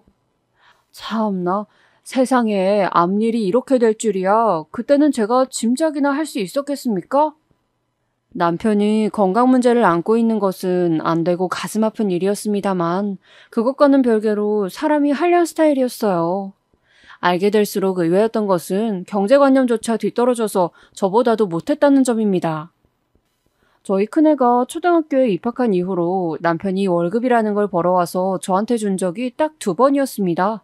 아니, 남들 가정은 애들이 초등학생이 되면 그때부터 더욱 미친 듯이 벌어서 저축하고 미래를 대비하고 애들 교육에 힘을 쓰던데 저희 집은 어째서 역행을 하며 남편이 건강 핑계로 일을 안 나갔던 것인지 모르겠습니다. 그런 남편을 보면서 제 속만 까맣게 타들어갔습니다. 남편이 있는 돈 없는 돈 전부 다 끌어모아서 대출까지 받아가며 사업을 했었는데 아주 시원하게 말아먹었어요. 그래서 개미 오줌만큼이나마 모아놨던 재산이 다 사라져버렸죠. 제가 작은 애까지 초등학교에 입학하기 전까지는 남편한테 크게 뭐라고 안 그랬어요. 제 성질머리를 고려했을 때 제가 엄청나게 참고 산 것이었죠. 왜냐하면 제가 예전에 보이스피싱을 당해서 1,600만 원을 공중분해시켜본 전적이 있었기 때문에 속이 찔려서 그랬습니다. 남편도 은근하게 그때 그 돈을 잃지만 않았어도 하는 식의 말에 서두를 시작하면서 저를 압박해올 때가 있었거든요.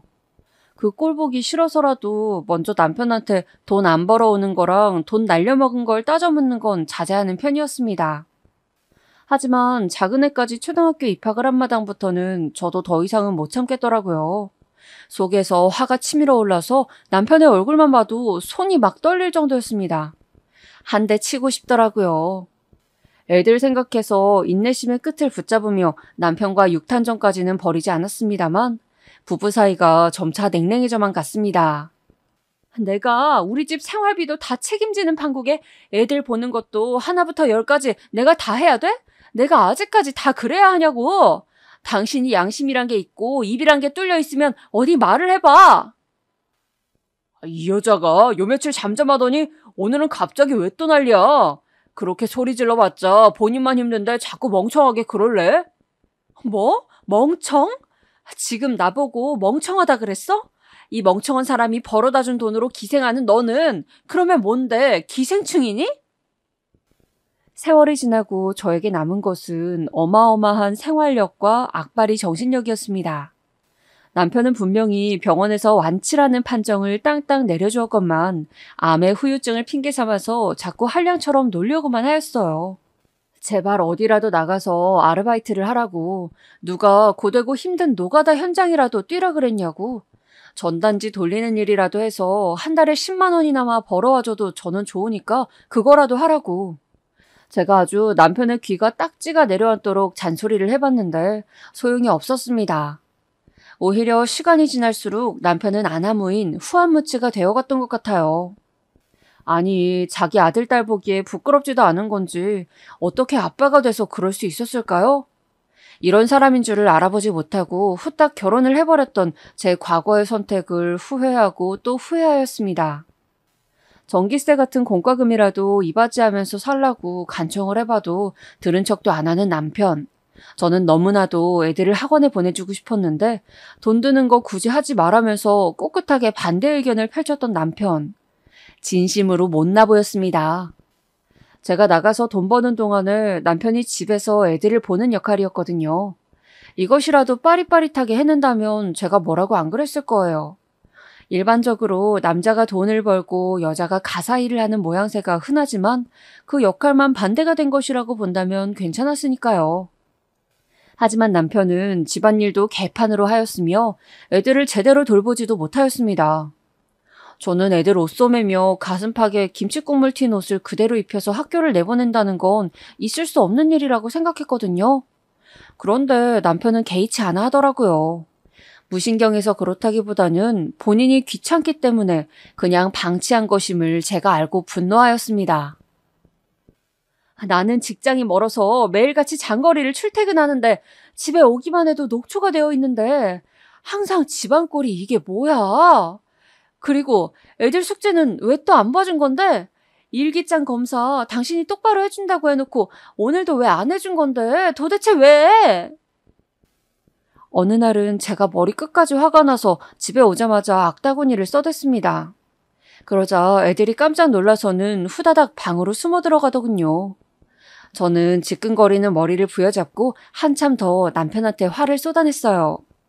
흥분한 심정을 가누지 못하고 쌍욕도 섞어가면서 남편에게 오만 불만을 다 터뜨렸는데 그날 밤 자기 전에 문득 제 자신이 너무 비참하게 느껴졌습니다. 애들이 보는 앞에서 분노를 주체하지 못하고 크게 소리를 질렀고 애들이 방에서 다 듣고 있는 걸 알면서도 험한 욕설을 쏟아내었던 제 자신이 너무 저급의 사람으로 여겨졌어요. 하지만 저는 너무 심신이 지쳐 있었던 것인지 반성을 하며 더 이상 그렇게 굴지 않기보다는 계속해서 화를 터뜨리고 집에만 귀가했다 하면 무조건 지적질부터 날리는 사람이 되어갔습니다. 그렇지 않으면 정말 미칠 것 같아서 그랬어요. 이 시기에 제가 쓴 일기장을 보면 그 순간들을 지나며 제가 겪었던 감정들이 고스란히 녹아있더군요. 오늘따라 정말이지 남편이랑 인간이랑 살기가 싫다. 몸뿐만 아니라 정신이 아팠던 환자라고 이해하며 넘어가고 싸우기 싫어서 넘어가고 내 감정 소모하기 싫어서 넘어가고 상대하자니 더럽고 치사한 인간이라 넘어가고 그렇게 살아왔더니 내 안에 어마어마한 화가 쌓여 있었나 보다. 오늘은 심각하게 속에서 울분이 치밀어 올라와 참을 수 없었다. 자기 아내한테 잘하고 가정적이고 돈 잘 벌어오는 남편들도 많다는데 왜 내가 결혼한 인간은 전혀 안 그러는지 모르겠다. 그나마 돈을 벌어왔던 시절에도 이 인간이 썩 좋은 남편이고 좋은 아빠였던 적은 없었던 것 같다. 돈을 벌어다 주면 그것으로 자기 할 일을 다 했다고 생각하던 사람이었으니까. 이 인간의 형태에 적응이 될 만큼 되었다고 생각했는데 아니었나 보다. 속에서 골물대로 골마서 터지기 직전이었다. 하도 머리가 아파서 오늘은 두통약을 5알이나 먹었다. 집에 와서도 그냥 씻고 바로 누웠는데 남편이란 인간은 내가 괜찮은가 아니면 죽었는가 들여다보러 오지도 않았다. 이게 무슨 부부인가? 남편이 좀 아까 나한테 이런 말을 했다. 내가 밖에 나가서 도박을 하기를 했어. 아니면 딴 여자랑 바람을 피우기라도 했어. 정말 웃기는 인간이다. 그건 당연히 하지 말아야 할 일인데 그걸 안 했다고 지금 스스로를 추켜 세우고 있었다. 내가 남은 긴 인생을 이딴 인간과 계속 살아갈 수 있을까? 나 혼자서 이 가정을 다 짊어지고 마라톤을 달릴 생각을 하니 힘들어서 미칠 것 같다. 생각만 해도 속이 답답해서 숨이 잘 쉬어지지 않는다. 차라리 죽는 것이 사는 것보다 편하지 않을까 싶은 생각을 자주 했더랬어요. 남편과의 관계는 예견되어 있었던 것처럼 결국 파국에 이르렀고 이혼 얘기가 나오면서부터는 화두에 애들 문제가 올랐습니다. 그런데 너무 곤혹스러웠던 부분이 생각지도 못하게 남편 쪽에서 애들을 키우겠다고 나온 것이었어요. 이혼 얘기가 오가고 있다는 것을 접하신 시댁 쪽에서도 저에게 연락을 하면서 이런 식으로 압박을 가하였습니다. 우리 집안 손자 손녀를 너한테 빼앗길 이유가 없지. 듣자 하니 네가 그렇게 애들한테 못되게 군다면서? 어머님, 제가 언제 애들한테 못되게 굴었다고 알지도 못하면서 함부로 말씀하지 마세요. 아이, 어제도 너 때문에 애들이 다 울었다더만. 내가 없는 얘기로 너한테 괜히 이러겠니? 애들이 숙제를 하나도 안 해놓은 것도 모자라 하도 말을 안 들어서 제가 윽박을 질렀더니 둘 다 운 것은 맞았습니다. 하지만 그렇게 애들을 방치한 남편이 1차적인 원인이었으며 제가 예민하게 굴면서 애들을 다룰 수밖에 없도록 상황을 조성한 건 역시도 남편에게 책임이 있었습니다. 저는 그렇게 생각하면서 남편이야말로 애들한테 아빠 노릇을 할 수 없는 무능력자라고 하였죠. 그런데 남편이 쉽게 안 물러서더군요. 저런 정상적이지 못한 엄마 밑에서 애들이 자랐다가 뭘 배우겠어. 애들 성격 다 망칠라. 남편은 저보고 정신 상태가 너무 불안정하다면서 애들을 결코 맡길 수 없다고 주장하였습니다. 심신미약한 사람이 어떻게 애들 양육을 하겠냐면서 큰 소리를 치는 모습에 어이가 없었네요. 제가 신경이 예민해진 건 누구 때문인데 원흉이 그렇게 나오니까 정말 얄미웠습니다. 저는 절대 남편한테 애들을 빼앗길 생각이 없었어요. 왜냐하면 제 짐작으로는 남편이 애들을 시댁에 맡기고선 자기만 편하게 살면서 저에게는 양육비를 뜯어가려는 심산인 것 같았거든요. 본격적으로 이혼 얘기가 오가면서 저랑 남편은 치열하게 썰전을 벌여댔고 이럴 때에 하필이면 재수도 없게 실이 차가 고장이 났습니다. 차 수리를 맡기고서 우선은 택시를 타고 다음날 출퇴근을 했는데 길이 좀 막혔다고 해서 택시비가 어마어마하게 나오더군요. 이혼 과정에서 그리고 또 결과가 나쁘면 이혼 후에도 돈 들어갈 일이 많을 텐데 지금 한 푼이라도 아껴야 하는 상황에 내가 무슨 낭비를 하는 거야. 그래서 버스를 타기로 했습니다.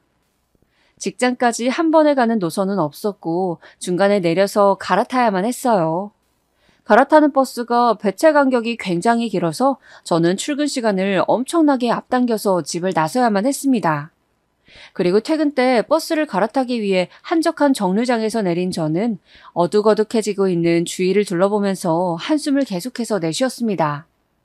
이제 수리가 끝난 차를 받을 테고 이 번거로운 고생을 더 할 필요는 없지만 제가 처한 근본적인 문제 상황은 끝이 보이기는커녕 이제 시작이었기 때문입니다. 내가 돈만 많았어도 그랬다면 어땠을까? 남편 놈한테도 큰 소리 떵떵 쳤고 애들도 당연하게 내가 데려오는 것으로 못을 박을 수 있었겠지. 걱정 없이 1,000만 원을 당장 써버릴 수 있는 만큼의 재력이 나한테 있었으면 좋겠다. 나 왜 이렇게 가난한 것 같니? 내가 그렇게 열심히 안 살아온 거니? 기분이 너무 울적해져서 한적한 동네에 위치한 그 정류장의 의자에 앉아서 상심에 푹 잠겨들었습니다. 그리고 바로 그 순간이었어요. 내가 저기서부터 불렀는데 왜 대답을 안 하는 거요? 어떤 할머니께서 저에게 다가오셨습니다. 저는 난생 처음 뵙는 낯선 할머니의 등장에 어리둥절해서 주위를 둘러보았죠. 하지만 정류장이고 그 주변에 있는 사람은 저뿐이었습니다. 그러니까 할머니께서는 저를 부르신 게 맞았죠. 다리가 아파서 이쪽에다가 앉아 있었어? 그렇게 말씀하신 할머니께서는 품에 안고 오신 가방을 저에게 주셨습니다. 대뜸 앉아있는 제 허벅지 위에 그 가방을 올려놓으셨어요. 그러더니 당황한 제 옆에 앉으시면서 실실 웃으시는 낯으로 이렇게 말씀을 하시는 겁니다. 오늘 너를 보자고 한 건 다름이 아니라 내가 네 보증금을 해결해주고 싶어서 그러지. 네? 저기 보증금이라뇨? 갑자기 저한테 왜 그런 말씀을. 내 새끼. 일이 다 커버렸어도 내 새끼는 변함없이 내 새끼요. 요즘에 이혼은 흠도 아니다. 괜찮다. 어? 이리 기죽어 있을 필요 없어. 알겠지? 할머니께서 손을 뻗어 제 뺨을 어루만져 주셨는데 저는 그때 알아차렸습니다. 이 할머니께서 치매를 앓고 계실 거라는 사실을 말입니다. 저를 당신의 자식으로 착각하신 모양이었어요. 나는 있잖니. 너 어렸을 때 개집이라고 사내보다 못하다고 막 그랬었던 것들이 두고두고 내 가슴에 사무친다. 나는 그게 그렇게나 후회된다. 할머니께서 저를 보시며 그렇게 말씀을 하시는데 생판남인 제가 어째서 눈시울이 뜨거워졌는지 모를 일이었습니다. 집에 들어오기는 싫으니? 그래. 굳이 안 들러도 된다. 그래도 이렇게라도 와줘서 고맙다. 아마도 다정스러운 그 말씨 때문인 것 같았습니다. 날카롭게 삐쭉 서 있었던 저의 마음, 그 모서리들을 부드럽게 만들어주는 음성이었습니다. 힘들다고, 도와달라고 그렇게 솔직하게 나한테 말을 해줘서 고맙고, 이 엄마를 잊지 않아줘서 고마워. 할머니께서 그런 말씀을 하셨을 때 왠지 모를 위로가 되어서 저는 부지불식간에 눈물을 흘리고 말았습니다. 빠르게 흘러내린 눈물을 훔쳐내면서 제가 문득 정신이 들었어요. 할머니께서는 어디서 오셨어요? 댁이 이 근처라서 걸어오신 거죠? 집은 어디 있는지 그건 갑자기 왜 묻는다니? 우리 집이 저쪽에 있는 집이잖아. 할머니께서는 건너편 방향의 어느 지점을 손끝으로 가리키셨습니다. 그런데 한참 그 동작을 유지하고 계시다가 퍼뜩 놀라시면서 자리에서 일어나셨어요. 내가 냄비를 올려놓고서는 그대로 나왔던가? 이를 어쩌면 좋아. 이거 야단났네. 나는 가봐야겠다. 할머니께서 돌연 허둥지둥 하시더니 차가 안 오는 타이밍에 휙 길을 건너버리셨어요. 당황한 제가 벌떡 일어나 할머니를 쫓아가려고 하였으나 바뀐 신호 탓에 도로에는 차가 많이 지나다녔습니다. 어느새 할머니는 제 시야에서 보이지 않게 되었죠. 너무 황당한 일을 겪고 난 직후라서 저는 얼떨떨하게 다시 자리에 앉아 생각을 정리하다가 할머니께서 저에게 안겨놓고 떠나신 가방 안을 살펴보았습니다. 가방의 지퍼를 열자마자 제 손은 굳어버렸죠. 왜냐하면 그 안에서 정체를 드러낸 것은 바로 현금 따발이었기 때문입니다. 세상에, 이게 다 뭐야? 전부 다 돈이잖아. 뭉텅이 단위를 정리해봤더니 그 돈은 전부 5천만 원의 금액이었습니다. 저는 살면서 이렇게 큰 돈을 현금으로 만져본 적이 없었어요. 예전에 보이스피싱 사기꾼 놈들한테 뜯겼던 돈 1,600만 원을 만져보았던 것이 최초이자 마지막이었네요. 엄청난 거액인 것까지 확인하고 나니까 제 심장이 막 두근거렸습니다. 본능적으로 주변에 CCTV가 있는지부터 살펴보았어요. 이건 혹시 내가 옛날에 사기당한 거, 그리고 내가 마음고생하고 산 거, 그런 힘들었던 것에 대한 하늘의 보상이 아닐까? 당장 지금의 제가 힘든 상황이었기 때문에 돈을 보자마자 눈이 돌아갔어요. 이 돈만 있으면 제 자식들을 남편한테 안 뺏기고 지킬 수 있을 거라는 생각이 들었을 땐 더욱 욕심이 났죠. 저는 그 돈가방을 들고 집으로 돌아왔고 그날 잠을 설쳤습니다. 옷장 깊숙이 넣어둔 가방의 존재가 신경이 쓰여서 밤새 뒤척여야만 했어요. 아무리 돈이 급해도 그렇지 이건 아니야. 이건 범죄잖아. 자식 있는 엄마로서 범죄를 저지르진 말자. 암만 생각해봐도 이 돈을 제가 갖는 건 말이 안 되었고 자칫 큰일로 번질 수 있겠다 싶어서 다음 날에 다시 그 동네로 찾아가 보았습니다. 길을 가는데 갑자기 제 옆에 경찰차가 지나가는 것에 심장이 벌렁거렸죠. 이래서 죄짓고는 못 산다는 말이 있나 봐요. 단지 경찰차를 본 것뿐이었는데도 무서웠으니까요. 찾아보니까 파출소가 근방에 있길래 그쪽으로 갔어요. 이런 작은 마을이면 할머니의 신상을 바로 아실 수도 있다는 생각에 우선 할머니의 생김새부터 제가 말을 꺼내고 있었어요. 그런데 그때 파출소로 들어와 과일 주스 한 병을 휙 내려놓더니 나가려고 하시던 어떤 할아버지께서 아는 체를 하시는 겁니다. 들어보니까 혹시 그거 성화댁 말하는 거 아닌가? 거긴 거 같은데. 혹시 모르니까 파출소에 저의 간단한 인적사항을 남긴 뒤 저는 그 할아버지를 따라 나섰습니다. 꽤 걷고 난 뒤에 도착한 곳은 마을 안쪽에 있는 어떤 집이었어요. 오래된 단독주택이었는데 열려있는 문 안으로 할머니의 모습이 언뜻 보이는 것에 제가 안도의 한숨을 내쉬었습니다. 그분이 맞았어요. 저를 안내해 주신 할아버지께서 호련히 발길을 돌리신 후에 저는 집 안으로 용기를 내어 들어가 보았습니다. 계세요? 저 돌려드릴 것이 있어서 불쑥 찾아오게 되었습니다. 가타부타 말을 얹기가 민망하고 창피하여서 저는 대뜸 저 할머니 딸 아니에요 라고 하면서 돈가방을 털썩 내려놓았습니다. 그랬더니 안쪽에서 나오신 할아버지께서 놀란 얼굴이 되셨어요. 다리를 다치셨는지 한쪽에 깁스를 하고 계셨는데 저에게 커피 한잔 하고 가라면서 극구 저를 이끄셨습니다. 당사자인 할머니께서는 어리둥절한 표정으로 갸웃거리고 계셨고요. 우리 집사람이 안 그래도 오늘 아침에 그 얘기를 하더라고. 돈을 어째 딴 사람한테 주고 왔다나? 그래가지고 이 집이 한바탕 난리였어요. 지금은 또 정신이 딴 데로 새버려서 저러고 있는데 아침까지만 해도 어제 일을 떠올리면서 아연실색이었습니다. 돈을 찾으러 어디부터 가야 하나.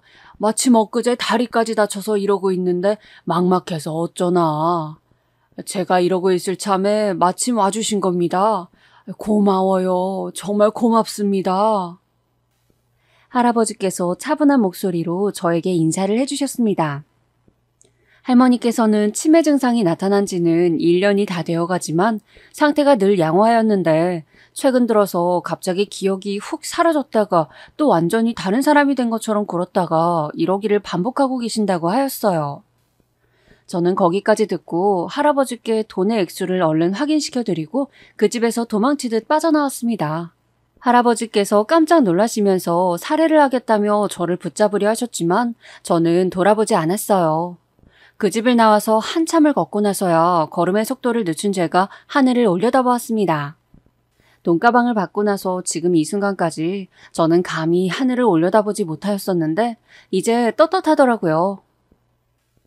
아이고 후련하다. 잠시나마 그 돈을 꿀꺽해볼 마음을 먹었으니 내가 어떻게 살해를 받겠어. 안 받는 편이 나아. 죄를 짓고 살면 자식들한테 떳떳한 엄마가 못 될 것 같았어요. 돈 한 푼 욕심내지 않기를 잘하였다고 스스로를 평가하였지만 솔직하게 말씀드리자면 저는 곧장 후회하였습니다. 남편이랑 또 개싸움을 해서 그랬습니다. 5천만 원만 있었어도 남편의 싸대기를 왕복으로 시원하게 때려주지 않았을까 하는 생각도 들었고 여러모로 복잡한 심정이었네요. 부부관계라는 게 이렇게 취약한 것인 줄 몰랐습니다. 생판 남끼리 만나서 법적인 제도 아래 부부가 되어 유전자가 합쳐진 자식을 낳고 사는 행위, 이 모든 것에 염증이 일어났어요. 이혼 문제 때문에 머리를 싸매고 있던 어느 날에 연락을 받았습니다. 전화가 와서 그냥 받아봤는데 본인을 변호사라고 소개하시는 겁니다. 네? 변호사요? 그런데 저한테 무슨 일로? 네? 제가 5천만 원을 돌려드린 그 일로 연락을 주셨다고요? 전화를 받아본 제가 소스라치게 놀랐죠. 만나달라고 그쪽에서 간청을 하셔서 도리 없이 자리에 나가보았습니다. 제가 파출소에 남기고 온 이름과 연락처를 알게 된 할아버지께서 변호사에게 이런 지시를 하셨다고 했습니다. 변호사가 이런저런 얘기를 저한테 하더니만 이내 서류를 내밀더군요. 사인만 하시면 될 거라고 하길래 이게 뭔 종이인가 싶어서 글자들을 살펴보았다가 이번에는 제가 하마터면 기절을 할 뻔하였어요. 이거 혹시 저한테 땅을 주시겠다는 그런 내용이 맞나요? 제가 이해한 게 맞아요? 떨리는 심정으로 물어봤는데 맞다고 하시더라고요. 저는 어째 생판 남인 저에게 이렇듯 엄청난 사례를 할아버지 할머니 내외가 해주려는 것인지 이해가 가질 않았습니다. 변호사가 그 가족에 대해 알려주기를 두 분께는 자식이 셋 있다고 하였어요. 아들 2명, 딸 하나인데 막내가 딸이라고 했습니다. 질 안 좋은 남자랑 만나서 결혼했다가 예전에 이혼을 하였고 지금은 재혼을 해서 미국에서 산다더군요. 얼마 전에 한국에 나왔었다가 다시 미국 들어갔다는데 그래서 할머니께서 오랜만에 당신의 딸을 만나신 후유증으로 치매에서 그런 면모를 보이셨던 모양이에요. 예전에 당신의 딸이 이혼 직후에 잘못된 결혼으로 부모에게 불효를 저질렀다는 생각에 사로잡혀 연락을 끊고 지냈던 시기, 치매 증상이 일어나 옛날에 그 순간으로 회개하신 할머니께서는 딸을 도와주시고자 돈을 찾으셨던 겁니다. 그러다가 마침 저를 발견하신 거였고요. 지금은 미국에서 엄청난 부촌에서 살고 있다고 하였습니다. 그리고 그 집의 장남이 굉장한 사업가라고 하였어요. 집안이 경제적으로 모두 풍족하단 얘기였죠. 할아버지 할머니는 물론이고 자식분들도 저에게 보답을 하고 싶어 한다며 변호사는 저에게 땅을 받을 것을 권유하였습니다. 할아버지께서는 이까지 땅 60평밖에 안 돼서 별거 아니다 라고 평가를 하셨다네요.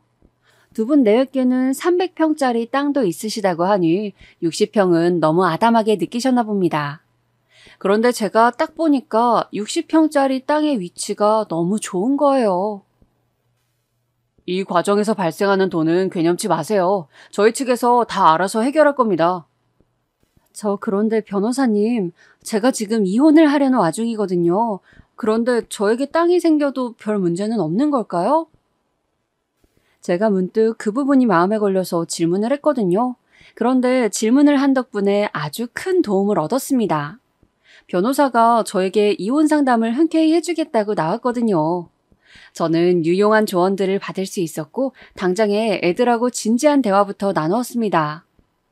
저는 무조건 남편보다 내가 나으니까 애들은 내가 키워야 맞고 애들도 나를 더 좋아한다 이렇게 믿고 있었는데 꼭 그렇지도 않다는 것에 충격을 받았네요. 제가 집에서 늘 예민하게 굴고 화를 자주 내었던 게 아이들의 마음속엔 깊이 박혀 있었나 봐요. 아직 어린 나이라고 해서 생각의 깊이가 짧지 않았습니다. 둘 다 진지한 생각들을 가지고 있었고 저랑 속마음을 터놓으면서 긴 대화를 나누었어요. 결국 큰애는 자기 아빠랑 살겠다는 결정을 내렸고 작은애는 저랑 살겠다고 하였습니다. 남매가 떨어져 사는 건데 그럴 수도 있나? 지금까지 나는 둘이 갈라서는 걸 그려본 적이 없었는데 정작 당사자인 애들 생각은 이랬구나. 엄마로서의 제 자신이 얼마나 부족하고 무지하였는지 새삼 깨우친 순간이었어요. 정리를 마친 저는 남편에게 이혼한 뒤 애들을 한 명씩 공평하게 맡아 키우자고 하였습니다. 남편은 바로 수긍을 하였고요. 그런데 자기도 밤새 계산을 해보았는지 다음날이 되자 말을 바꾸었습니다. 그럼 뭐야? 나한테 돈을 한 푼도 안 주겠다는 거야? 나는 돈 받고 키워도 아니라면 엄두가 안 나. 못 키워. 애가 중학생만 됐어도 알아서 살라고 할 텐데 아직 손이 많이 가잖아. 잠깐. 그러고 보니까 금방 중학생이 되면 또 사춘기랍시고 나한테 기어오르겠네? 남자애라서 더 다루기 힘들 테지. 뻔하네. 지금 하고 싶은 말이 뭐야? 내가 애들 다 키울 거고 당신한테 절대로 양육비 청구 안 하겠다고 한다면 만족할 거야? 제가 승부수를 띄워봤더니 남편이 놀란 표정을 지으면서 망설였습니다. 그게 바로 자기가 원하는 이상적인 그림이나 다름없었기 때문이었겠죠. 저랑 남편이랑 대치를 이루고 있을 때 이 현장을 큰애가 봐버렸습니다. 자기 얘기를 할까봐 촉각을 곤두세우고 있었나 봐요. 남편의 태도에 상처를 받은 큰애가 눈물이 그렁그렁해져선 자기 아빠를 째려봤습니다. 나는 아빠랑 안 살 거야. 아빠 싫어. 나 이제 엄마랑만 살 거야. 어디서 누나를 시퍼렇게 뜨고 큰 소리야. 저게 벌써 싹수가 노랗구만. 상처받은 자기 자식을 달래주지는 못할 망정 남편은 저렇게 재수없는 소리만 해댔습니다. 제가 기가 차서 얼른 큰애한테 가서 안아줬어요. 제품에 안겨서 눈물을 뚝뚝 흘리는 큰애를 보자 제 가슴이 찢어지는 듯 했습니다. 그 뒤로 썰전이 수차례 있었으나 결국은 시댁의 동의까지 다 받고 나서 제가 애들을 다 키우는 것으로 결정을 하고 이혼을 하였습니다. 출소를 하는 죄수의 심정이 그랬을까요? 이혼하고 나니까 모르긴 몰라도 딱 그 정도의 후련함과 각종 회한이 몰려들더군요. 그리고 저는 할머니, 할아버지 두 분으로부터 땅을 받게 되었습니다. 이혼 전에 재산이 발생하면 곤란한 부분이 생긴다고 변호사가 그래서 일부러 시기를 미룬 것이었죠. 저는 다시 그 집에 찾아가서 두 분을 뵙고선 정중하게 고사의 말씀을 사실은 드렸었어요. 그런데 두 분이 너무나도 완강하셨습니다. 그래서 결국은 제가 못 이기는 척 땅을 받고 말았어요. 이 과정에서 제가 들인 돈은 거의 없었고 모든 걸 알아서 해결해 주셨습니다. 땅이라는 엄청난 재산이 있다는 것만으로도 충족감이 밀려들었고 스스로 자신감이 붙었어요. 사람이라는 게 그렇더라고요. 갑자기 세상을 바라보는 눈도 달라지는 것 같았고 긍정적으로 생각하고 행동하는 면모가 늘어났습니다. 심적인 여유가 많아지니까 애들한테도 더욱 살갑고 너그럽게 대할 수 있어져서 이게 가장 행복했어요. 저는 그 이후로 종종 할아버지와 할머니 댁에 찾아가 두 분을 뵈었습니다. 장남은 엄청나게 바쁘고 차남은 멀리 살고 막내딸은 더 멀리 살고 그러다 보니 두 분께서도 적적하실 때가 많았나 봐요. 제가 민망함을 무릅쓰고 안부를 여쭈러 방문하면 무척 좋아하셨어요. 치매 어르신을 돌보러 방문하시는 복지사분과도 제가 안면을 트게 되어서 잘 지내게 된 것도 참 신기합니다.